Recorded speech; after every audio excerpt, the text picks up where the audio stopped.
But you want the housing crisis to be fixed?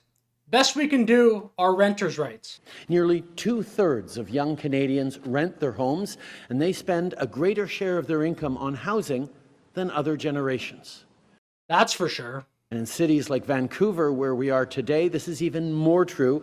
This is the most expensive city to rent in the country. Third least affordable city on earth, and Toronto is right behind it. And if you take Vancouver and Toronto and surrounding areas, that's almost half the country competing for real estate and rents that are among the most expensive on earth. Renters matter. Hashtag renters matter. And young Canadians put a lot of their hard-earned money towards rent. We think that should count for a lot more. So today we're announcing new protections for renters and new pathways to home ownership. As part of our upcoming budget, we're going to create a Canadian Renters' Bill of Rights. It would create a nationwide standard for lease agreements, give renters a clear history of apartment pricing so they can bargain fairly. Even if this is done correctly, how much is that really going to save you? What, you're paying $2,800 instead of $2,850? And make sure they have more agency. We're also going to launch a new legal aid fund that will protect tenants against unfairly rising rents, rent evictions, and bad landlords. And finally, we're going to help you make your rent count towards you becoming a homeowner.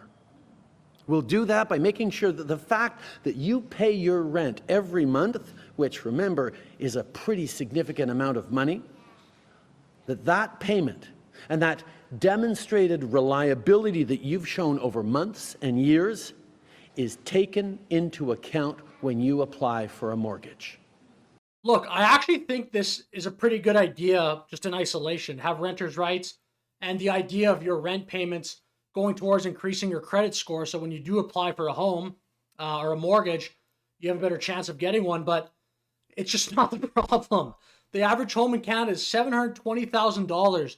The problem that people have with being able to get a home is not a credit score problem. It's a cash problem. So with the current state of the Canadian housing market just completely shot up over the past decade and showing no signs of coming down. Again, average home, $720K. That's unbelievable. And with the state of the Canadian economy barely moving. I mean, the deputy governor of the Bank of Canada just recently sounded alarm bells about Canada needs productivity. We need to grow. In fact, the level of productivity in Canada's business sector is more or less unchanged from where it was 7 years. And I made a video on this recently, but no one even talks about this in Canada. It's just all affordability and social issues. Canada needs productivity growth. We need higher wages, and not just from taxing someone else and giving it to someone else. We need our economic engine to grow. Because the bottom line is, most people do not want to be lifelong renters. They want higher wages and homes that are less money. And we need to do that by building more homes and growing the economy so wages will rise. So yes, this renters' rights, I mean, it's just hard not to be cynical with the way that it's going in our country right now. But in isolation, this is a good policy. I have no issue with this.